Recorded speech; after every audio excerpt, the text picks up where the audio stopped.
My name is Carly Thompson, 35 years old, and until 3 months ago, I thought I understood what family meant. Then my father, the most successful real estate developer in our city, died of a sudden heart attack. When I called his lawyer about the will, reading his response left me cold. This meeting is for heirs only. I stood there, phone in hand, wondering how a daughter could not be an heir. Before I tell you how I walked into that meeting with my father's property deeds in hand, let me know where you're watching from and hit that subscribe button if you've ever dealt with family betrayal. My father, Jackson Thompson, built his real estate empire from nothing but determination and an uncanny ability to spot potential where others saw only decay. He could walk into an abandoned warehouse and immediately envision luxury apartments or drive through a neglected neighborhood and map out its revival. This vision made him wealthy, but it was his principles that earned him respect. He was strict but fair, demanding excellence but rewarding loyalty. Our family consisted of my father, Jackson, myself as his eldest daughter, my younger sister, Amanda, who is 32, my brother, Tyler, who is 28, and my stepmother, Diane, 44, who married Dad 5 years ago after a whirlwind romance following my mother's passing from cancer 8 years earlier. From my earliest memories, Dad and I shared a special connection. While Amanda preferred art and fashion and Tyler was obsessed with extreme sports and partying, I was the only one genuinely interested in real estate. At 15, when other kids were hanging out at malls, I was riding alongside Dad in his truck visiting properties and learning to see potential in dilapidated buildings. "Look beyond what is Carly," he would say, sweeping his hand across an empty lot overrun with weeds. "See what could be." By 17, I was spending summers interning at his office, learning the business from the ground up. I remember my first project, a small retail space that Dad let me handle. I stayed up for 3 nights straight working on the proposal, nervous and excited. When I presented it, he listened intently, asked challenging questions, and then nodded with a rare smile. "You have the instinct," he said simply. After college, where I earned a degree in real estate management, I officially joined Thompson Properties. Dad didn't make it easy starting me at the bottom despite my last name. I worked with maintenance crews, sat with accountants, learned from marketing teams, and shadowed property managers. Over 8 years, I earned my way up, eventually becoming his right hand in the company. Our professional relationship thrived on mutual respect. We disagreed often, sometimes loudly, but always productively. Dad valued my opinions, especially when they differed from his own. "Surround yourself with people who tell you when you're wrong," he often said. "Yes, men build nothing but failure." This bond between us visibly irritated my stepmother, Diane, from the moment she entered our lives. A former luxury real estate agent herself, Diane had met my father when selling a beachfront property to him. She was stunning, charismatic, and clearly fascinated by Dad's success. Their wedding came just 6 months after they met.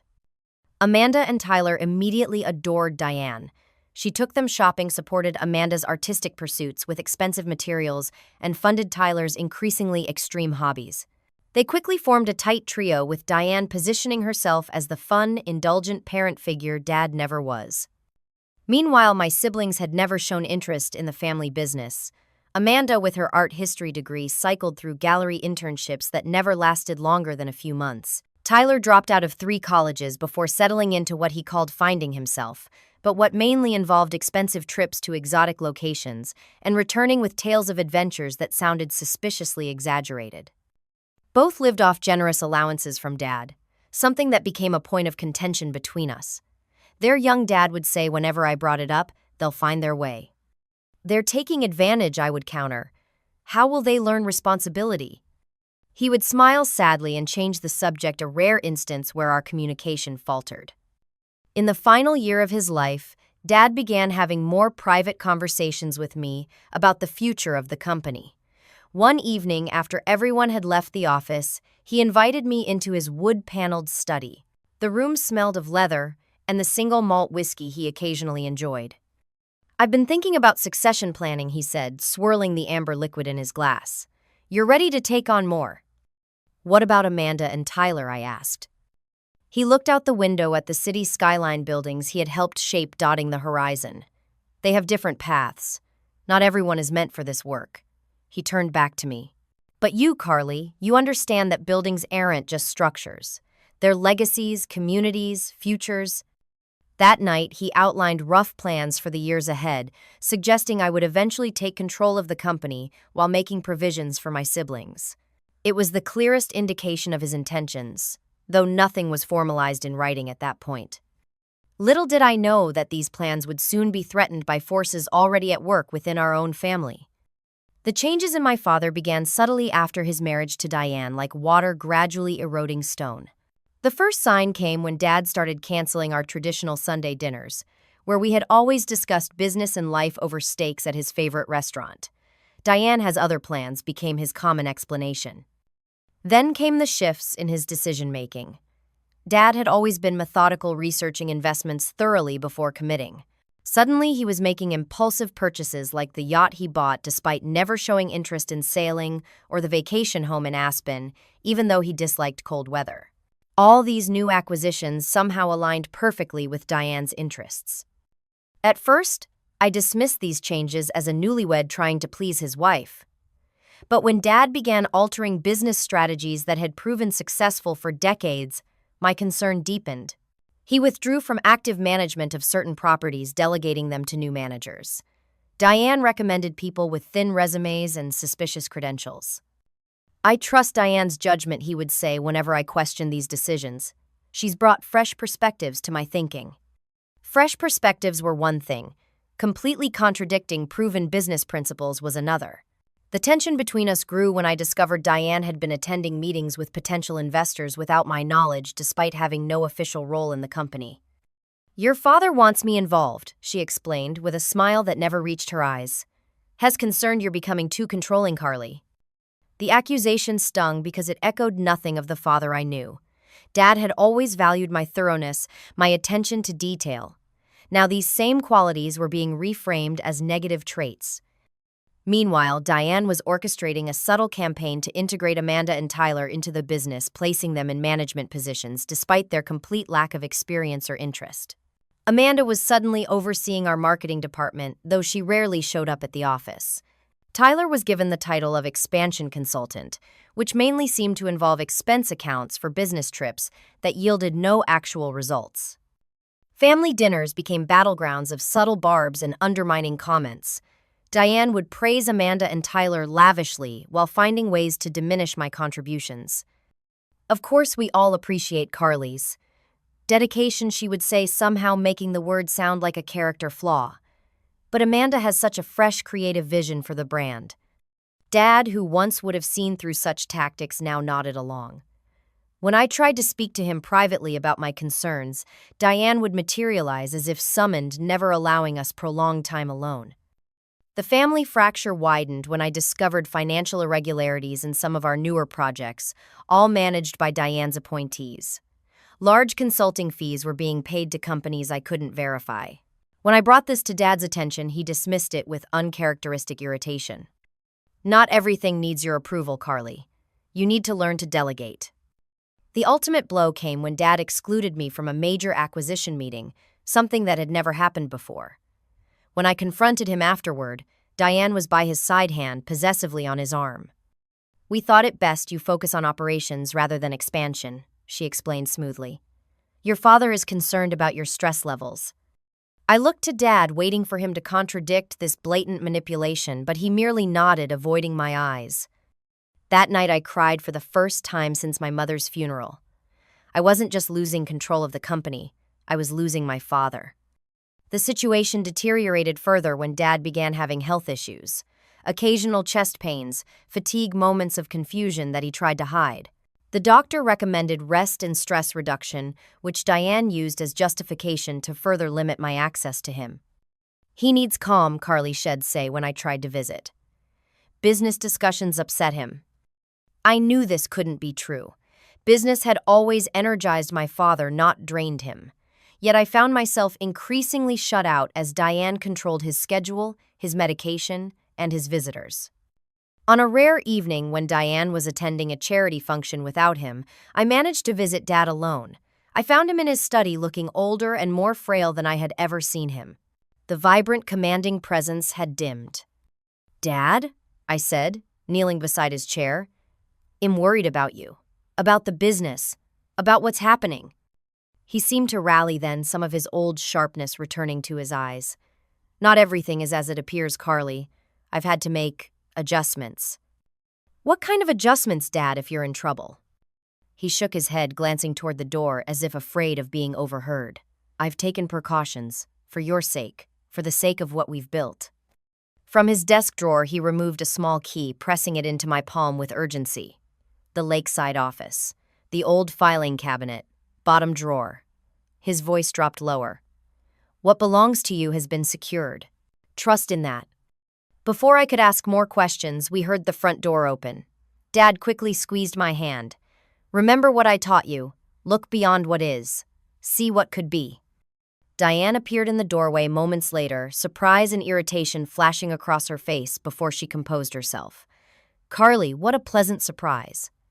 But I'm afraid your father needs his rest now. As I left, I looked back to see Dad watching me with an expression I couldn't quite read. It was the last time I saw him alive. The call came at 2:17 in the morning, that horrible hour when phone rings never bring good news. I fumbled for my phone in the darkness, my mind still clouded with sleep. Carly, it's Diane. Her voice sounded strained, almost theatrical in its grief. Your father, that he's gone. A heart attack. The paramedics couldn't. They couldn't save him. The world tilted beneath me. I sat up, switching on the lamp, needing light to combat the sudden darkness that had enveloped everything. That's not possible, I said stupidly. I just saw him 3 days ago. The doctors said it was massive and sudden. There was nothing anyone could have done. I arrived at my father's house 30 minutes later to find it already filled with people. Diane was at the center, dressed in an elegant black robe that looked suspiciously new, receiving condolences from friends and family members who had somehow been notified before me. Amanda sat nearby, genuinely tearful, while Tyler paced the room looking shell-shocked. The following days passed in a blur of arrangements that Diane controlled with an iron grip beneath her widow's veil. She selected the funeral home, the casket, the flowers, all without consultation. When I tried to contribute to the eulogy, she informed me that she, Amanda, and Tyler would be speaking. We wouldn't want to overwhelm people with too many speeches, she explained with false kindness. And, as his wife, I should be the one to give the main address. I might have fought harder, but grief had hollowed me out. I moved through the funeral like a ghost, watching as my father's life was commemorated in ways that felt foreign to who he truly was. Diane spoke of his generosity to her, Amanda of his support for her artistic endeavors, Tyler of fishing trips and sports games. None mentioned his passion for rebuilding communities, his business philosophy, or the legacy of transformation he had created across the city. After the service, as people gathered at the house, I slipped away to my father's study, needing a moment alone in the space that most felt like him. I noticed immediately that something was wrong. His desk, always meticulously organized, had been disturbed. The drawers were slightly ajar, papers rearranged. Moving to the wall safe behind his favorite painting, I saw faint scratch marks around the lock. Someone had opened it, and not carefully. Inside, where Dad had kept important documents, several folders were missing. The family trust paperwork, property, deeds, his personal journal, all gone. A cold certainty settled in my stomach. This wasn't random. Someone had been looking for specific items. I remembered the key Dad had given me and his cryptic instructions. The lakeside office was a small property by the water where he occasionally worked when needing solitude. Few people knew about it. It wasn't even listed among the company's official holdings. The next morning, I drove there before sunrise, watching my rearview mirror to ensure I wasn't followed. The small cabin looked undisturbed, morning mist rising from the lake behind it. Inside, everything was exactly as Dad had always kept it: minimalist, functional, peaceful. In the corner stood the old metal filing cabinet, a relic from when he first started his business. Using the key, I unlocked the bottom drawer. Inside was a sealed envelope with my name handwritten on it, and beneath that a stack of legal documents in folders. With shaking hands, I opened the envelope first. My dearest Carly, the letter began in Dad's unmistakable handwriting. If you're reading this, then my suspicions were justified and I am likely gone. I hope I'm wrong that I'll dispose of this letter myself and laugh at my paranoia, but my instincts have rarely failed me in life, and they are screaming warnings now. Shortly after marrying Diane, I discovered discrepancies that troubled me. Questions about her past inconsistencies in her stories, strange calls she would take in private. When I began investigating, I found that both her previous husbands died unexpectedly, leaving her wealthy. This coincidence might be innocent, but coupled with her increasing efforts to control our family business and isolate me from you, I had to take precautions. The documents in this drawer are the results of transactions I've quietly completed over the past 18 months. I've transferred ownership of our most valuable properties to you using a series of legal entities to avoid detection. On paper, these transfers appear as normal business restructuring, but the end result is that you now own 80% of Thompson Properties' most significant assets. Diane believes these properties remain in my name to be controlled by whoever inherits my estate. She has been pressuring me to change my will, and to avoid raising her suspicions further, I may comply with surface changes. But remember what I always taught you: look beyond the obvious. I was examined by 3 separate doctors during this process to ensure no one could claim I was not of sound mind. Their certifications are included. Trust Jessica Martin with any legal questions. She's the only attorney besides myself who knows the full extent of these arrangements. I love you, Carly. I have always been proud of the woman and businesswoman you've become. Whatever happens, know that I did everything in my power to protect what we built together. Dad. I read the letter twice, tears blurring my vision before turning to the folders. Inside were property deeds, transfer documents, certificates of ownership, all showing that 23 of the company's most valuable properties, including our flagship office tower and several major development projects, had been legally transferred to my name or to companies where I was the sole shareholder. There were also medical certificates confirming Dad's mental competence dated throughout the period when these transfers occurred, and recordings on a small digital device labeled with dates. When I played one, I heard Dad and his trusted attorney, Jessica, discussing the transfers, with Dad clearly articulating his concerns and intentions. As the sun rose higher over the lake, I sat surrounded by these documents, understanding the magnitude of what my father had done. He had safeguarded his true legacy from whatever threat he had perceived. He had protected me. And now it was my turn to stand firm against whatever came next. 2 weeks after the funeral, as the fog of initial grief began to lift, my phone rang with a call from Frank Williams, my father's secondary attorney, who handled some of his personal matters. Miss Thompson, he began formally. I wanted to inform you that we'll be proceeding with the reading of your father's will this Friday at 10 a.m. Thank you for letting me know, I replied. I'll be there. There was an uncomfortable pause before Frank cleared his throat. Actually, Miss Thompson, the reading is for the named beneficiaries only? Excuse me, I couldn't have heard correctly. I'm his daughter. Yes, well, another throat clearing. According to the most recent will dated just 3 months ago, the meeting is specifically for the heirs named in the document. The implication hung in the air between us. Are you telling me, I said slowly, that I am not named in my father's will? I can't discuss the contents before the official reading, Frank replied, his discomfort evident even through the phone. I'm just following the instructions as laid out in the document. This is absurd, I said, anger beginning to replace shock. When was this will created? Who witnessed it? It was signed and notarized at our office on February 12th. Miss Thompson, I understand this is upsetting, but the will is quite clear on who should be present. This meeting is for heirs only, I repeated his earlier words, feeling them like a physical blow. Those are the exact words in the will. Yes, Frank confirmed. I'm sorry. After hanging up, I sat motionless, trying to process this betrayal. My father, who had trusted me with his business, his vision, his legacy, had apparently cut me out of his will entirely. It made no sense unless. Suddenly, I remembered his letter. The property transfers, his warnings about Diane. Look beyond the obvious he had written. Was this part of his plan? To make it appear he had disinherited me, while actually securing my position through other means. I immediately called Jessica Martin, the attorney Dad had mentioned in his letter. Her secretary initially tried to schedule me for the following week, but when I mentioned Jackson Thompson, she put me through immediately. Carly, Jessica greeted me warmly. I've been expecting your call. Can you come to my office? Some conversations shouldn't happen over the phone. Jessica Martin's office was in a converted brownstone well away from the gleaming downtown towers where most corporate lawyers worked. Her space was comfortable rather than imposing, with bookshelves covering entire walls and a desk that looked genuinely used rather than staged. "Before we begin," she said, after welcoming me, "I want to express my sincere condolences. Your father was not just a client, but a friend." "Thank you," I replied. "He mentioned you in a letter he left for me. Said you were the only attorney who knew the full extent of some arrangements he made." Jessica nodded, her expression serious.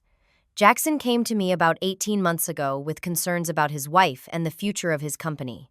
He asked me to help him create a strategy that would protect his true wishes regardless of any pressure he might face." I removed the property documents from my bag and placed them on her desk. "Are these transfers legitimate, legally binding?" She examined them carefully, nodding as she went through each one. "Yes, absolutely. These were executed properly with multiple layers of verification.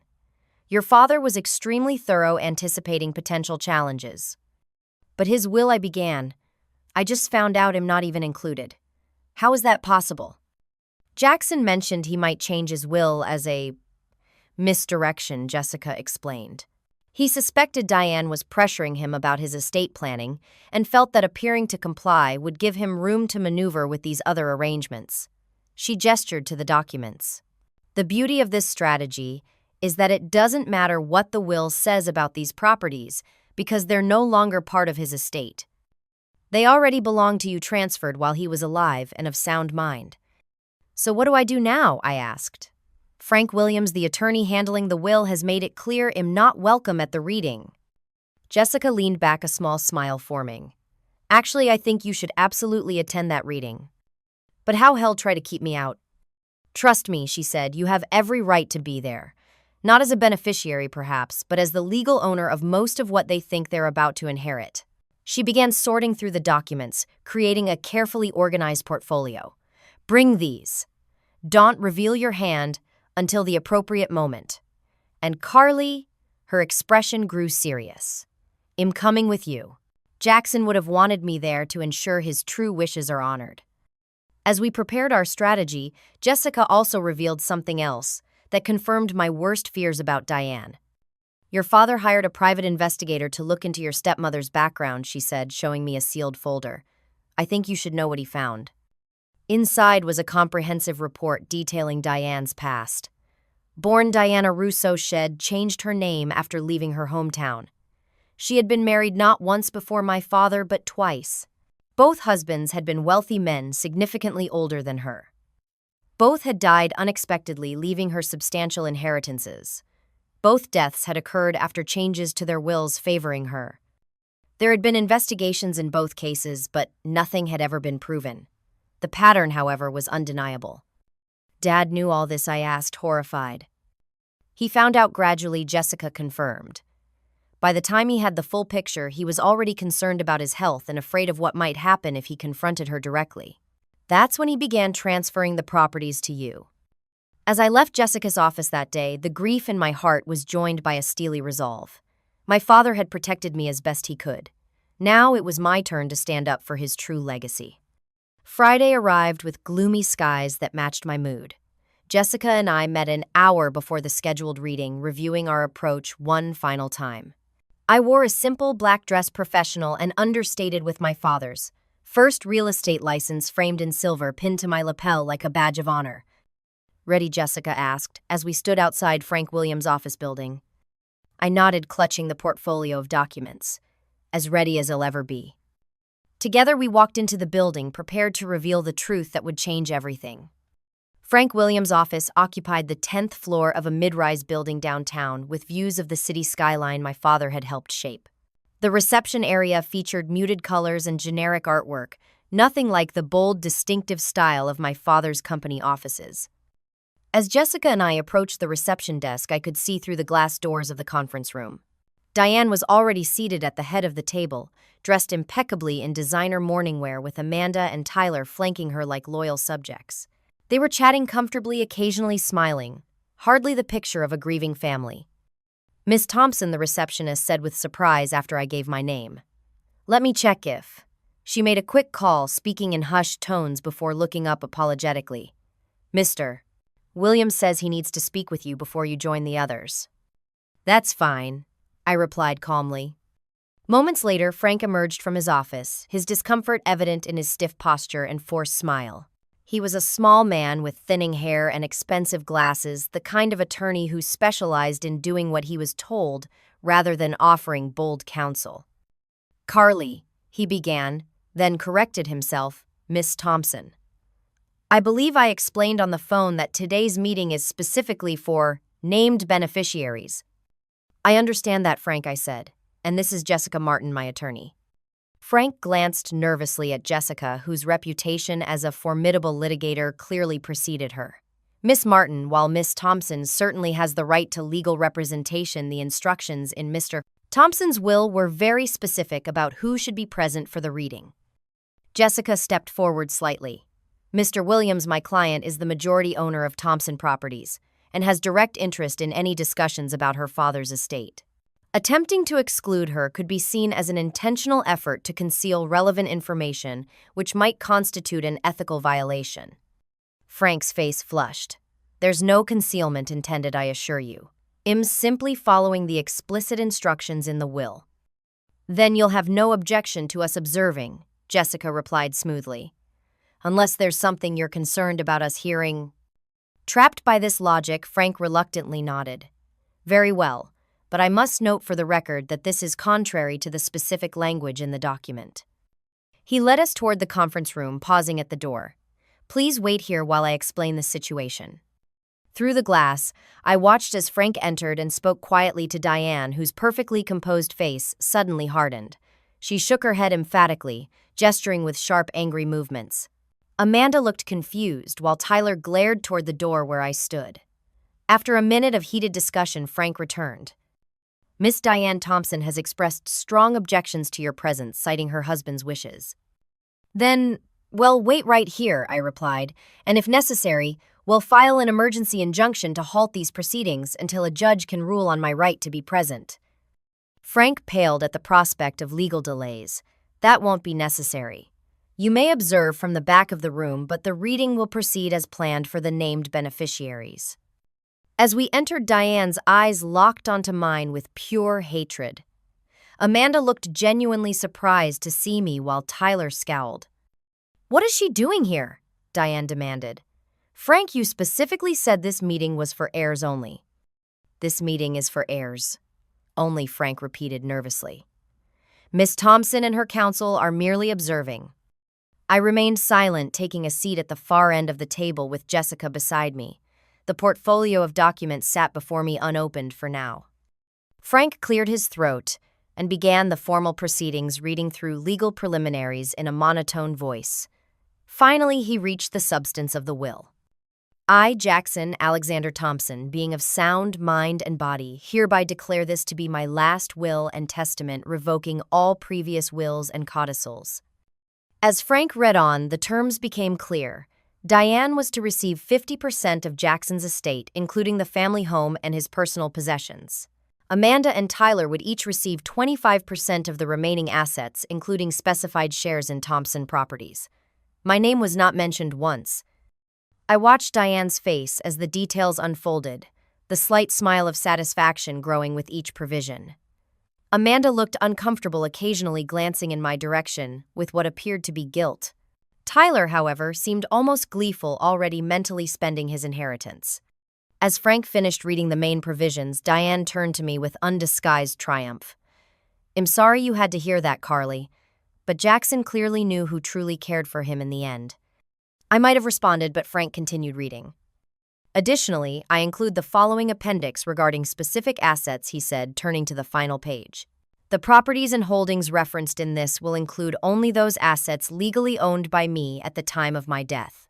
Any properties or assets transferred prior to my death are not subject to the terms of this will and remain with their legal owners as established by those separate transactions. Frank looked confused by this addition, clearly seeing it for the first time. Diane, however, dismissed it with a wave. That's standard legal language, she said impatiently. The point is, The company and all its assets now belong to the three of us. She gestured to herself, Amanda, and Tyler. This was the moment he'd been waiting for. I opened my portfolio and removed the first document. Actually, I said, sliding the paper across the table, that's not entirely accurate.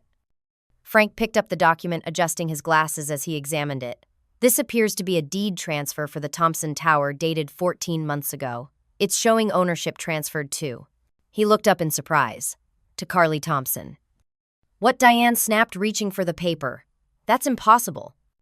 I continued removing documents from the portfolio, sliding each across the table one by one. And here's the deed for the Riverside development, and the Westlake properties, and the Center City project. With each document, Diane's face grew paler. In fact, I continued, I have here the ownership records for 23 properties representing approximately 80% of Thompson Properties' total assets. You mean the ones I already own? I said, echoing Frank's earlier words with quiet satisfaction. Diane snatched up several documents, scanning them frantically. These must be forgeries. Jackson would never do this without telling me. Jessica spoke for the first time since Wed entered the room. I personally oversaw these transfers at Mr. Thompson's request. They are completely legitimate, properly filed, and legally binding. Mr. Thompson was examined by multiple physicians during this period to establish his mental competence. Those medical certifications are included in the documentation. But the will, Tyler protested, looking panicked. Dad left us the company. He left you shares in what remained under his name, I corrected. But most of the valuable assets had already been transferred to me before his death, as was his right as their owner. This is a trick, Diane hissed, her composure completely gone now. A conspiracy? Frank, tell them this can't be legal. Frank, who had been examining the documents with increasing alarm, looked up with resignation. If these transfers were properly executed while Mr. Sleshton Seni of Nodeze, Thompson was alive and competent, they are indeed legally binding, and not part of his estate to be distributed by the will. The conference room fell silent as the implications sank in. What Diane, Amanda, and Tyler thought they were inheriting had just evaporated before their eyes. What exactly does this mean? Amanda asked, her voice small. It means, I explained calmly, that while you will inherit what the will specifies, most of what you thought was included actually belongs to me and has for some time. The houses, the cars, the personal items, and some smaller business interests remain in the estate. But the heart of Thompson Properties, the major developments and income-producing assets, are mine. Diane stared at me with such hatred I could almost feel its heat across the table. In that moment, the mask of grieving widow dropped completely, revealing the calculating woman beneath. You won't get away with this, she said, her voice low and dangerous. I'll contest everything. I'll see you in court for years. I met her gaze steadily. I'm prepared for that. Are you? The stage was set for the final confrontation, one that would reveal truths none of us could escape. Diane surged to her feet, knocking her chair backward with a crash that made everyone jump. This is fraud, she shouted her carefully, maintained poise completely shattered. You manipulated your father when he was vulnerable and ill. You took advantage of his weakened mental state to steal what rightfully belongs to his family.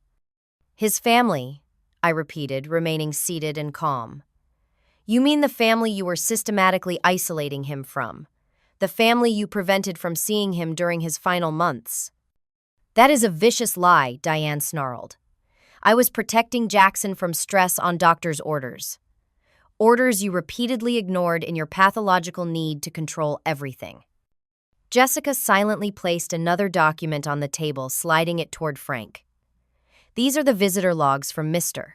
Thompson's physician, showing that Carly was repeatedly denied access to appointments she attempted to attend. And here, she added, another paper is correspondence from that same doctor, expressing concern that he wasn't seeing his patient as regularly as recommended despite numerous health warnings. Tyler slammed his fist on the table. Stop trying to twist things. Everyone knows you were obsessed with the company, Carly.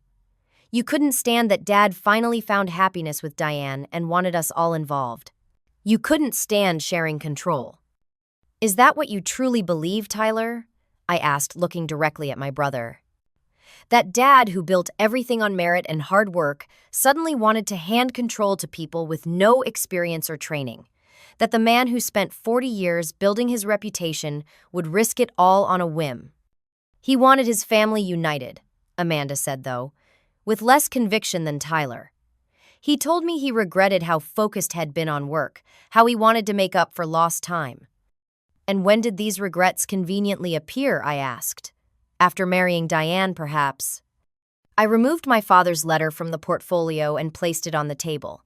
This is a letter Dad left for me explaining exactly why he transferred those properties. I'd like to read a section of it. Objection, Diane snapped reflexively as if we were in court.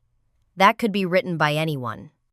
The handwriting can be verified against numerous samples, Jessica noted calmly, and it's consistent with Mr. Thompson's known writing style and personal expressions. I began reading select portions of the letter, watching as the color drained from Diane's face with each word. When I reached the part about his investigation into her past marriages, she lunged forward. "Give me that, it's private." Frank, seemingly finding his spine, at last intervened. "Miss Thompson, please control yourself. This is still a formal legal proceeding." I continued reading, including Dad's suspicions about his declining health and the pressure to change his will. When I finished, the room was completely silent, except for Diane's rapid breathing. "Lies," she finally said, but her voice lacked conviction. "Jackson would never think such things about me. We were deeply in love." "Love doesn't typically involve investigating someone, does it?" I countered.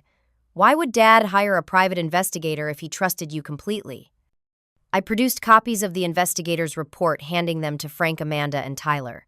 2 previous husbands, both wealthy, both significantly older, both dying unexpectedly after changing their wills in Diane's favor. Both deaths investigated but never solved conclusively. Amanda gasped as she read the details, looking up at Diane with new eyes. "Is this true? You were married before. You told us Jackson was your only husband, that you'd never found love until him." Diane avoided her gaze. "The past is complicated. Those relationships have nothing to do with us, with this family." "They have everything to do with the pattern," I said quietly. "Dad saw it. That's why he protected what mattered most to him." Tyler was reading the report with growing horror. "There were investigations into both deaths. And you never mentioned any of this." "Because it's ancient history," Diane snapped. "Malicious gossip that jealous people spread." Jackson understood that. "Did he?" I asked, reaching for the small digital recorder, because he seemed concerned enough to document his thoughts. I played one of the recordings, filling the room with my father's voice, strong and clear, discussing his concerns with Jessica several months before his death. He specifically mentioned feeling unwell after meals, that only Diane prepared strange pills mixed with his regular medication, and his decision to secretly have his blood tested. Diane's expression changed from defensive anger to cold calculation as the recording played. When it finished, she straightened her shoulders and adopted a new approach. "Even if Jackson had these paranoid delusions toward the end, that doesn't invalidate the will. The property transfers, however, were clearly made under duress or manipulation. No court will uphold them once I challenge them." "Actually," Jessica interjected, "Mr. Thompson anticipated such challenges. That's why he underwent evaluations by 3 separate physicians during the transfer period, all confirming his mental competence. He also recorded video statements explaining his decisions, witnessed by 2 retired judges and notarized. The chain of evidence is unbreakable." Frank Williams, who had been examining all the documents with increasing discomfort, finally spoke. "Miss Thompson, Miss Martin, these appear to be in order from a legal perspective. However," he hesitated, looking at Diane. "However, what Frank I prompted." "However," he continued reluctantly, "there are some irregularities with the will itself that have been troubling me." Frank, Diane warned sharply. He flinched, but continued. "The will was changed 3 times in the last 6 months of Mr. Thompson's life, each time with provisions more favorable to Miss Diane Thompson and less favorable to Carly.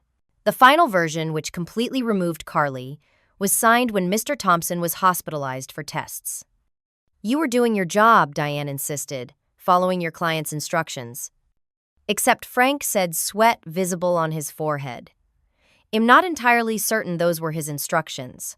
The meetings were always arranged by you, Miss Thompson. You were always present.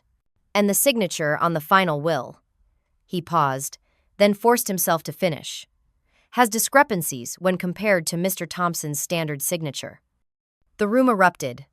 Diane launched into a tirade against Frank for betraying her while Amanda began crying.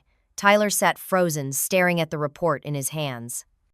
I think I said when the noise subsided we should also address the missing documents from Dad's safe, the ones that disappeared immediately after his death. Diane went very still. What missing documents? Dad kept meticulous records in his home office safe. After he died, I found the safe open and several folders missing, including trust documents and his personal journal. Interestingly, those would have contained his thoughts about his marriage and any suspicions he had. You're accusing me of theft now, Diane demanded, but her indignation seemed forced. I'm stating facts, I replied. The safe was opened, documents disappeared, and you're the only other person who knew the combination. I turned to my siblings. Amanda, Tyler, I know this is overwhelming. But ask yourselves who was genuinely caring for Dad in his final months, and who was controlling him, who has a documented history that mirrors exactly what happened here, and who spent a lifetime building something meaningful with him. Amanda looked up, tears streaming down her face. The last time I saw Dad alone, he seemed afraid. I thought it was just the illness, but he asked me if I ever felt like things weren't quite right with Diane. I dismissed it because I didn't want to see. Don't be manipulated by her, Diane snapped. Carly has always been jealous of our relationship. She couldn't stand that your father finally put his real family first. Real family, I echoed. You were married to him for 5 years. I've been his daughter for 35 years. I helped build the company you were so eager to control. This is all a moot point anyway, Diane said dismissively. The properties are one thing, but the will stands. I'm still the primary beneficiary of everything else. Unless, Frank said quietly, the will itself is invalidated due to undue influence or forgery. Which, given what I've heard today, seems increasingly likely. The door to the conference room suddenly opened, and a serious-looking man in a suit entered. Jessica nodded to him.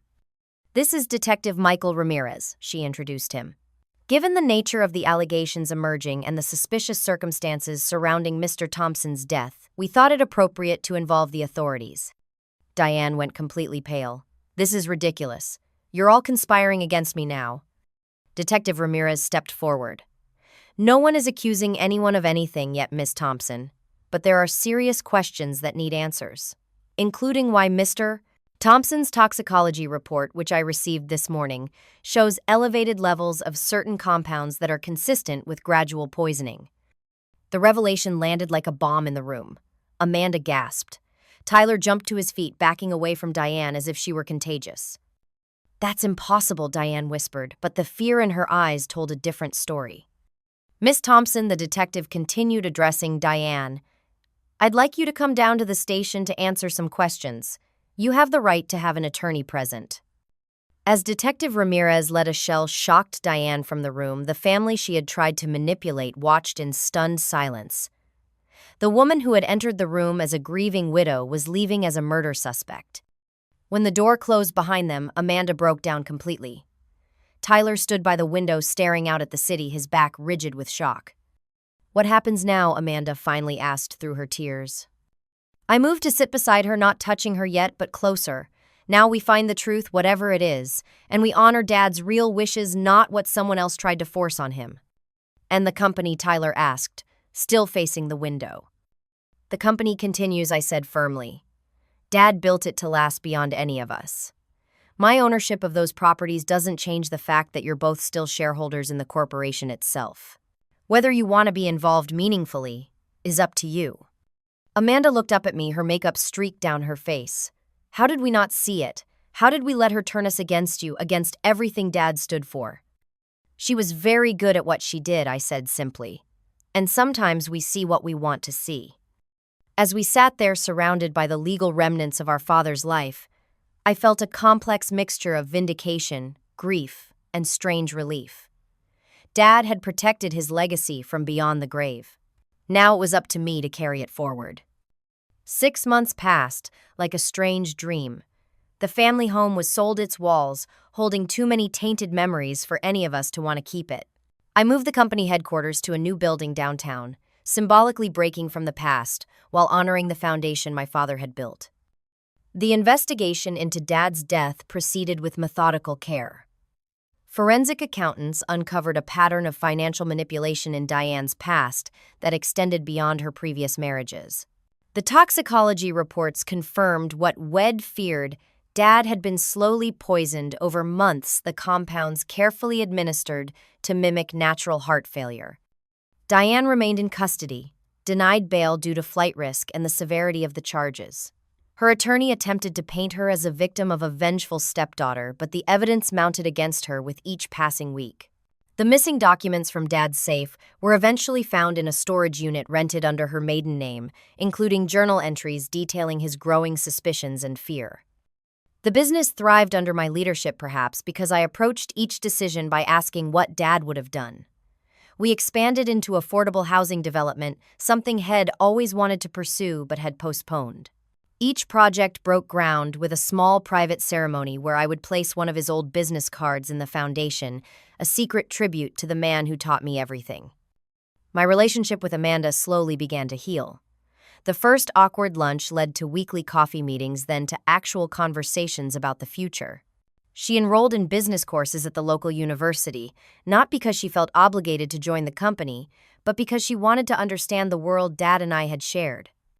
I never gave it a chance before she admitted one evening as we reviewed property plans in my office. It was easier to dismiss it as boring than to admit I was afraid I wouldn't measure up. Dad never expected us all to follow the same path I told her. He just wanted us to find something that mattered to us, the way this mattered to him.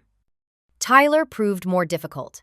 His anger after Diane's arrest had initially been directed at me, as if exposing the truth were somehow worse than the crimes themselves. He left the city for several months, traveling aimlessly according to the occasional postcard that arrived. When he finally returned thinner and tanned, he asked to meet at Dad's favorite restaurant. "I was an idiot," were his first words across the table. I was so busy resenting Dad's expectations that I made myself easy prey for someone like her. "We all have blind spots," I offered. "Even Dad." "Yeah, but mine nearly cost everything." He pushed a folder across the table. Inside were business proposals for community recreation centers in underserved neighborhoods. I met some people while I was away, saw programs that were changing lives, thought maybe, with the Thompson resources, we could do something similar here. It wasn't forgiveness yet, or even full reconciliation, but it was a beginning, a recognition that the family bonds, though strained and tested, hadn't completely broken. The hardest part of rebuilding my life was the quiet moments when memories would ambush me. Finding Dad's handwriting on an old document, hearing a song he used to whistle while reviewing contracts, driving past buildings we had developed together. Grief would wash over me without warning, not just for Dad himself, but for the innocent belief in family loyalty he'd once held. My therapist, Dr. Laura, helped me navigate these emotional minefields. "Complicated grief follows complicated relationships," she explained. "You're not just mourning your father, but the family narrative you thought you were living in." She guided me through accepting that recovery wasn't linear. Some days I functioned perfectly, leading meetings and making million-dollar decisions. Other days I could barely get out of bed, weighted down by what could never be fixed or undone. "The goal isn't to stop feeling pain," she told me. "It's to build a meaningful life around that pain, to let it inform but not define you." Slowly, I created new routines. Weekly dinners with old college friends who had given me space during the worst times but never completely disappeared. Morning runs along the river path Dad and I used to walk while discussing property values. Mentoring young women interested in real estate development. Each small step pulled me further from the darkness of those terrible months. On the anniversary of Dad's death, I visited his grave alone, placing blueprints for our newest project against the headstone. "You were right," I said to the quiet air. I had to look beyond what was visible to see the truth. "I wish the truth had been different, but am grateful for what you did to protect me, to protect everything we built." That evening, I hosted a small gathering at my new home, inviting the people who had helped me through the darkness. Jessica, who had become both mentor and friend. Amanda, who brought her new boyfriend, a kind architect who listened more than he spoke. Even Tyler, who arrived late but brought a vintage bottle of Dad's favorite whiskey. As we shared memories and raised glasses, I realized something fundamental had shifted within me. The betrayal would always be part of my story, but it no longer defined me.